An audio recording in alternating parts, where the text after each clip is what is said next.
The movie starts by introducing us to Matthew, a man deeply in love with his wife, Claire. Claire is very sick. She has cancer that has spread throughout her body. The doctors told her there was nothing more they could do. Claire knew this, so she stopped going to the hospital and even refused to get her blood drawn. One day, Matthew convinces Claire to let the nurse take a blood sample. After the nurse leaves, Matthew's cousin stops by. In a surprising moment, Matthew steals Claire's blood sample right in front of his cousin. He doesn't explain why, only saying he found a new way to cure Claire. It's clear he's planning something secretive, something almost like magic. Later, Matthew goes to a bar and meets a mysterious man named Al. Al promises to help Claire using a special ritual. They leave the bar and arrive at Matthew's house carrying a large, heavy sack. Al tells Matthew to keep the sack in a private place where nobody can disturb it, so Matthew takes it down to his basement. Al then explains the ritual: light a candle, put Claire's blood into the sack, and make a wish for Claire to be cured. But there are strict rules.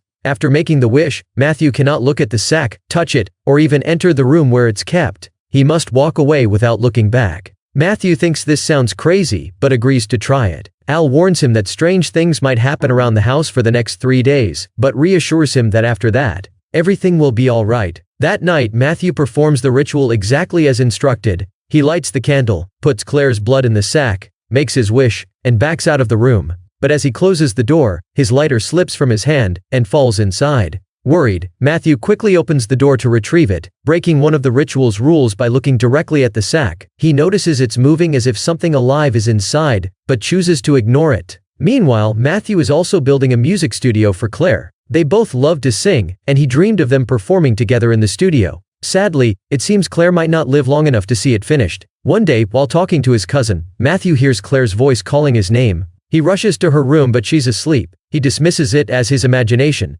But then strange things begin to happen. Matthew hears a woman's voice on the radio and on the phone, and at night, he hears whispers that sound like Claire saying hurtful things. Matthew gets angry and confronts Claire, but she's sleeping peacefully, unaware of what he's talking about. He starts to suspect the sack and the ritual are behind these unsettling events. Matthew's cousin returns and the two go golfing. Accidentally, their golf ball lands in the basement near the forbidden room. Matthew's cousin tries to retrieve it, but Matthew stops him, acting strangely protective of the room. Later, when Matthew's not looking, his cousin sneaks into the basement and looks at the sack, breaking another rule of the ritual. As the days pass, strange occurrences continue. Matthew hears more voices, receives strange calls, and even sees a mysterious girl with a black mark on her hand. One day, he receives a package addressed to Claire. When he opens it, he's terrified to see what looks like Claire's head inside.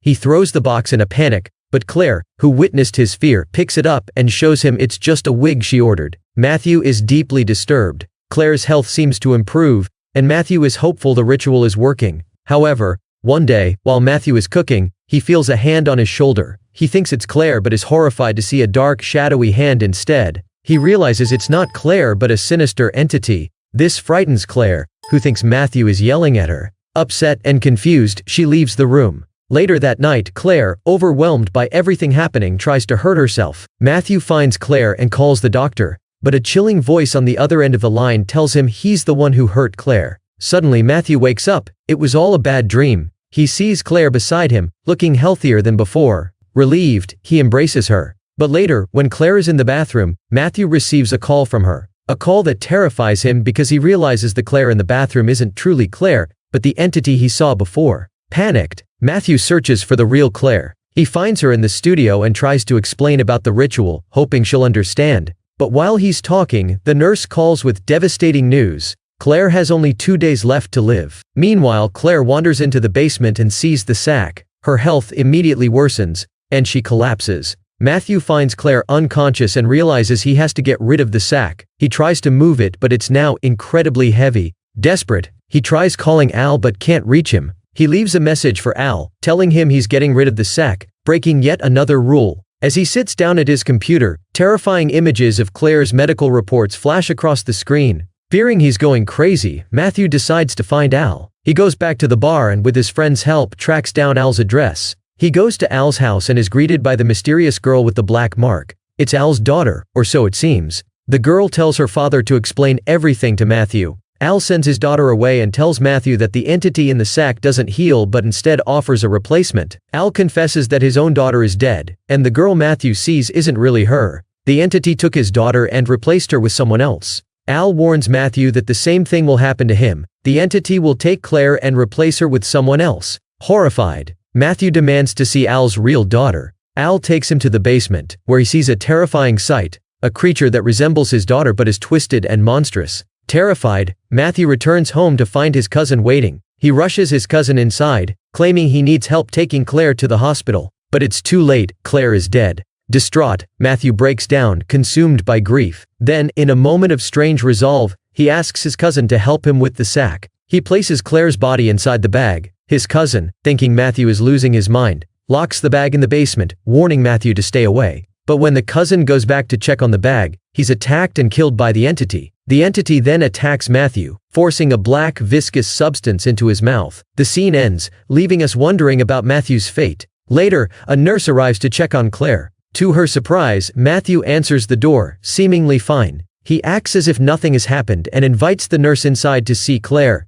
But Matthew knows the truth. The entity is in Claire's room. He leads the unsuspecting nurse to her death. The entity kills the nurse and places her body in the sack, fulfilling its end of the bargain by reviving Claire. However, this isn't truly Claire. Her body is now inhabited by the entity, forever bound to Matthew. Matthew has one last task to complete the ritual. He must pass the sack to someone else, just like Al passed it to him. He goes to the bar and finds a friend whose mother is ill. He convinces her to take the sack, promising it will cure her mother, just like it cured Claire. The woman, unaware of the terrifying truth, takes the sack home, continuing the cycle of death and despair.